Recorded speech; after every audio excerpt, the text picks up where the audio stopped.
भारतात सोनं म्हणजे केवळ दागिना नाही आहे, तर भावनांची ती एक गुंतवणूक आहे. लग्न असो, सण असो किंवा अगदी मुलीच्या भविष्यासाठीची बचत असो.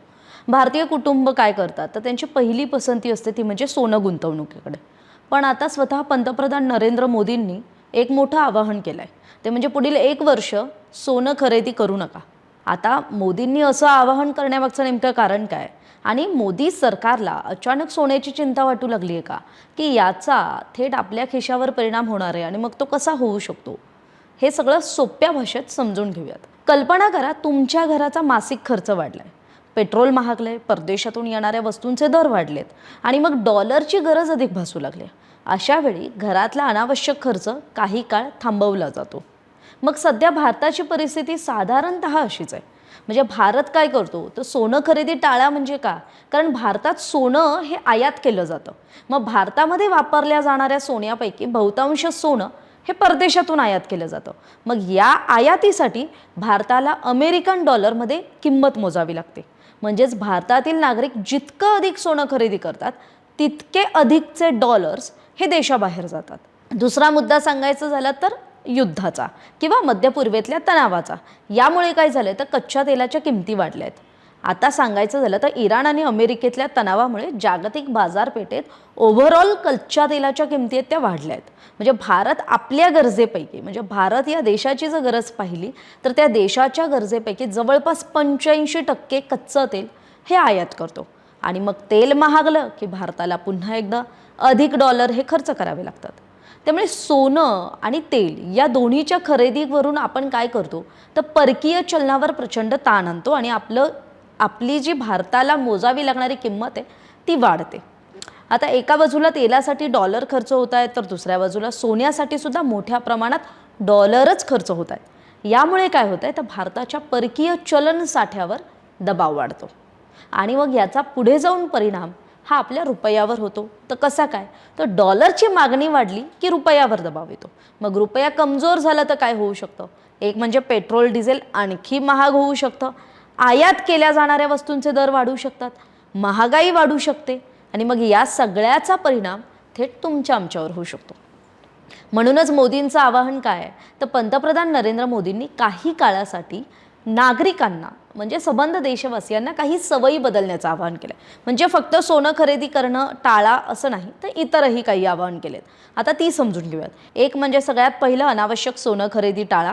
त्यामुळे आपण जे कुठल्याही कारणासाठी जी सेफ गुंतवणूक म्हणून सोनं खरेदी करत असतो ती पुढचे काही काळ टाळा असं आवाहन मोदींचं आहे.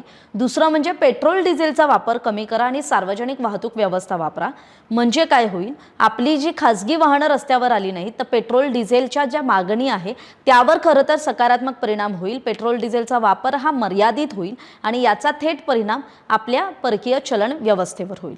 तिसरं महत्त्वाचं आवाहन म्हणजे शक्य असल्यास वर्क फ्रॉम होम करा. पण आता हे वर्क फ्रॉम होमचं आवाहन जरी मोदींनी केलं असलं तरी हे थेट आता त्या कंपन्यांना सुद्धा हे खरं तर आपल्या पॉलिसीजमध्ये बदल करावे लागतील. कारण कोरोना झालं, लॉकडाऊन झालं, यानंतर जो वर्क फ्रॉम होम कल्चर भारतामध्ये सुरू झालं होतं ते पुन्हा वर्क ऑन साईट करण्यात आलं आणि मग भारतातल्या अनेक कंपन्यांनी वर्क ऑन साईट सुरू केल्यानंतर आता पुन्हा एकदा वर्क फ्रॉम होमची गरज असल्याचं मोदींचं म्हणणं आहे. त्यामुळे आता पुन्हा एकदा कंपन्यांना, उद्योजकांना, जे व्यावसायिक आहेत त्यांना, ज्यांच्याकडे खरं तर कर्मचारी वर्ग काम करतो त्यांना सुद्धा आपल्या पॉलिसीत बदल करावा लागेल आणि मग आपापल्या कंपन्यांकडून नोटीस आल्यानंतर आपल्याला वर्क फ्रॉम होम करता येईल. आता पुढचा मुद्दा आहे तो म्हणजे अनावश्यक परदेश प्रवास टाळा. त्यामुळे आता अनावश्यक परदेश प्रवास टाळल्यामुळं काय होणार आहे की जो विमान इंधन म्हणजे हवाई वाहतुकीसाठी जे इंधन लागतं त्यावर सुद्धा येणारा जो परिणाम आहे तो तिथेही परिणाम होताना दिसेल आणि आपली ओव्हरऑल परदेश प्रवास करताना जी आपली गुंतवणूक होते किंवा त्या एका व्यवहारातून जो परकीय चलनावर येणारा ताण आहे तो सुद्धा काहीसा कमी होऊ शकतो, असा एक अंदाज असू शकतो. आणि सगळ्यात शेवटचं आवाहन म्हणजे स्वदेशी वस्तूंना प्राधान्य द्या. म्हणजे परकीय किंवा परदेशी ब्रँड्सपेक्षा भारतीय ब्रँड्सला, मेड इन इंडिया वस्तूंना तुम्ही प्राधान्य द्या. आता मोदींनी हे आवाहन केलंय, पण आपल्यापैकी अनेकांना प्रश्न पडला असेल की आता लग्न सराईचा मोसम सुरू आहे, अनेक मुहूर्त आहेत, त्यामुळे लग्न सराईत काय करायचं. तर भारतात काय होतं, लग्नात सोनं देण्याची एक परंपरा आहे. म्हणजे आपल्या जवळच्या व्यक्तीचं लग्न असेल, आपल्या फॅमिली फ्रेंड्समधलं असेल तर आपण जवळच्या व्यक्तीला एखादं सोन्याचं नाणं किंवा एखादा सोन्याचा दागिना गिफ्ट म्हणून देत असतो. त्यामुळे अनेकांच्या मनातला हा प्रश्न असणार आहे की लग्नासाठी सोनं घ्यायचं असेल तर काय? तर सरकारने पूर्णतः सोनं खरेदीवर बंधन घातलेलं नाही आहे. हे केवळ देशहितासाठी मोदींनी केलेलं आवाहन आहे.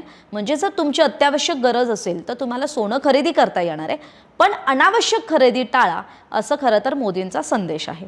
आता या सोनं खरेदीच्या आवाहनानंतर आणि ओव्हरऑल काही सवयी बदलीचं जे आवाहन मोदींनी केलंय त्यानंतर शेअर बाजारावरच तात्काळ परिणाम पाहायला मिळाला. ते म्हणजे काही कंपन्या आहेत, स्पेशली दागिने क्षेत्रातल्या, यांच्या शेअर्समध्ये मोठी घसरण झाली आहे. आता त्या कंपन्या कुठल्या? तर टायटन कंपनी, कल्याण ज्वेलर्स, सेन्को गोल्ड, या ज्या कंपन्या आहेत त्यांच्या शेअर्समध्ये लक्षणीय घसरण झाली आहे, कारण गुंतवणूकदारांना सोन्याच्या मागणीत घट होण्याची भीती वाटली. आता खरं तर हे सगळं आपण बोलत असताना सराफ व्यावसायिकांकडून सुद्धा एक मोठी चिंता व्यक्त करण्यात आली आहे, कारण लग्नसराईचा मोसम आहे. त्यामुळे अनेक सराफ व्यावसायिकांनी अगदी कर्ज काढून सोन्याच्या दागिन्यांची अवेलेबिलिटी आपल्या दुकानांमध्ये किंवा आपल्या ओव्हरऑल चेन ऑफ दुकानांमध्ये करून ठेवली आहे. पण जर सोनं खरेदीच झालं नाही ग्राहकांकडून, तर मग हे जे दुकानात आणून ठेवलेलं सोनं आहे आणि त्यांच्या ज्या काही गरजा आहेत, म्हणजे कामगारांचे पगार असतील, त्यांचे कर्जाचे हप्ते असतील, ते कसे फेडायचे, मग त्याविषयी सरकारचं काही धोरण आहे का, किंवा सरकारचा प्लॅन बी रेडी आहे का, तर त्याविषयी सुद्धा सराफ व्यावसायिकांचा खरं तर प्रश्न आहे. पण आता लवकरच आपण आशा करूयात की सरकारकडून त्यावरही काही भाष्य केलं जाईल किंवा व्यापारी वर्ग बसून त्यावर काहीतरी तोडगा काढेल. आता मुद्दा येतो की या सगळ्या गोष्टींचा सर्वसामान्य म्हणून तुमच्या आमच्यावर काय परिणाम होणार. तर जर देशभरात सोन्याची खरेदी कमी झाली तर काय होईल? सगळ्यात पहिलं, जसं या व्हिडिओच्या सुरुवातीला मी म्हटलं होतं, डॉलरची बचत होईल. कारण आपण जितकं सोनं आयात करतो तेवढी त्या सोन्यावर होणारी जी गुंतवणूक आहे डॉलरमध्ये ती कमी होईल. रुपयाला आधार मिळेल, महागाईवर नियंत्रण ठेवण्यास मदत होईल आणि देशाची जी आर्थिक स्थिरता आहे ती मजबूत होण्यास सुद्धा मदत मिळेल. त्यामुळे हे सगळे परिणाम तुमच्या आमच्यावर थेट परिणामकारक होणार आहेत आणि ते देशाच्या अर्थव्यवस्थेवरही. त्यामुळे सोनं हे भारतीयांच्या भावना आणि परंपरेशी जोडलेलं आहे. पण जेव्हा देशाच्या अर्थव्यवस्थेवर दबाव येतो ना, तेव्हा काही काळासाठी वैयक्तिक इच्छा बाजूला ठेवून राष्ट्रहिताला प्राधान्य देऊन आपण जर हे करू शकलो तर अत्यंत महत्त्वाचं आहे. आणि म्हणूनच पंतप्रधान नरेंद्र मोदींनी हे आवाहन केलंय की केवळ सोनं न खरेदी करण्याबद्दल नाही आहे, म्हणजे केवळ तुम्ही सोनं खरेदीच करायचं असं नाही आहे, तर देशाच्या ओव्हरऑल फायनान्शियल सेफ्टीसाठी, म्हणजे आर्थिक सुरक्षिततेसाठी त्यांनी नागरिकांना काहीसं आवाहन केलं आहे आणि त्यांना त्याबद्दल भारतीयांकडून सहकार्याची अपेक्षा आहे. तरी आता याविषयीची आपली मतं कमेंट करून जरूर सांगा. हा व्हिडिओ आपल्याला माहितीपर वाटला असेल तर फ्रेंड्स अँड फॅमिली सर्कलमध्ये शेअर करायला विसरू नका.